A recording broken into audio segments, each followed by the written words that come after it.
Greetings, fellow Empyreans. I am Ashtarothi, and this is your New Eden News for October 13th, YC 124. InterBus reincorporates under new company EverMore. Oriphe Genesis.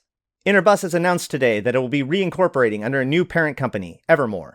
Just days after the death of InterBus former CEO Hakuka Peruka, newly appointed CEO Alexander Ducassi has announced the extensive restructuring of the corporation. InterBus was founded by the Amar Empire, Caldari State, Gallente Federation, and Minmatar Republic to ensure open transportation of goods and people throughout the cluster. Under this new structure, EverMore, a privately controlled entity, will become the major owner of the formerly government-controlled corporation. InterBus has been experiencing a deadlock since the representatives of the founding empires were unable to reach an agreement on the operational future of the company, following rising militia warzone conflicts and the controversial activation of prototype stellar transmuters by the Amar Empire. The restructuring of InterBus under EverMore will end that deadlock as InterBus becomes a private-public concern. Representatives of all four empires welcomed the restructuring deal in a joint announcement today, saying that it will ensure the continued independence and neutrality of InterBus in uncertain times. The details of the deal has not been disclosed, but it is rumored that EverMore has paid significantly above market price for InterBus shares. A number of longer-serving InterBus executives resigned over the deal, stating that, quote, far from safeguarding InterBus's future, the empires have sacrificed it in order to fill their war coffers, end quote. Alexander Ducassi, CEO of InterBus and now president of EverMore, says that this change in management allows for the New Eden transportation stalwart to, quote, crawl out from under the constraints of international politics and expand beyond its core mission, end quote.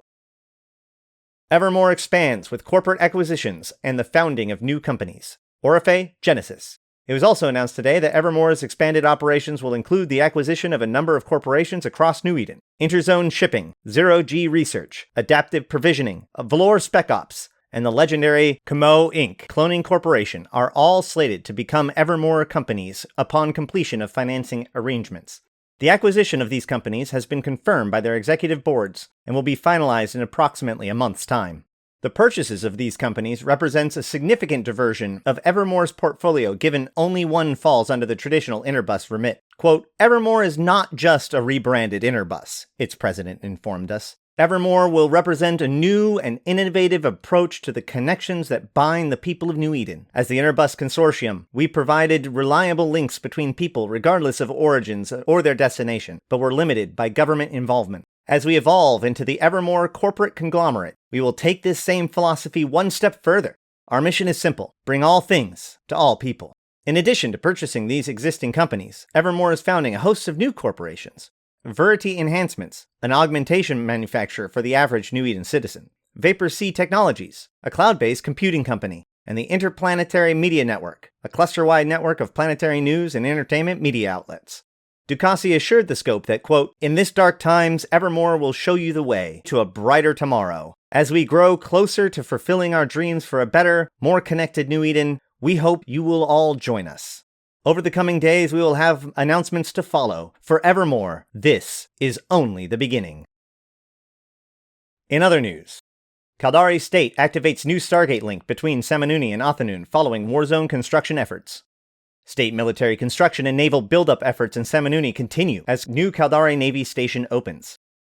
Federation matches Caldari naval threat with further development of Amingnon and new Federation Navy station. Concord Assembly Conflict and Peacekeeping Committee issues call for, quote, peace and fresh dialogue between interstellar nations, end quote. Marshal Zerdan Sirkosh, quote, peaceful dialogue on the surrender of the Minmatar terror state and restoration of the rebel provinces would be most welcome, end quote. Ambassador Kaiten Jung, quote, the Amar Empire has gone beyond all limits of delusional arrogance, and I frankly believe Zerkosh has lost his mind, end quote. Resistance cells across Pochfin report large movements of Triglavian forces on occupied planets and huge increase in industrial traffic from surface to space. Valkyr General Krill Ifrit and Skarkon Tribal Resistance Army confirm Velas forces, quote, apparently withdrawing as Farog concentrate in strongholds and spaceports. Caldari resistance cells across Cry Perun reports further movements of bioadaptive populations to industrial, military, and space infrastructure locations. Edencom monitors note chatter in Raravos indicate Svarog collapsing and abandoning old Imperial mineworks as large structures appear on surface. Propaganda broadcasts by so-called Provisional Veil Government of Unity dismissed by Federation Navy as, quote, fictional ravings of traitors and the brainwashed, end quote. And that is all for your New Eden News on October 13th, YC 124. I have been Ashtarothi, the voice of New Eden, and until next time, I'll see you in space.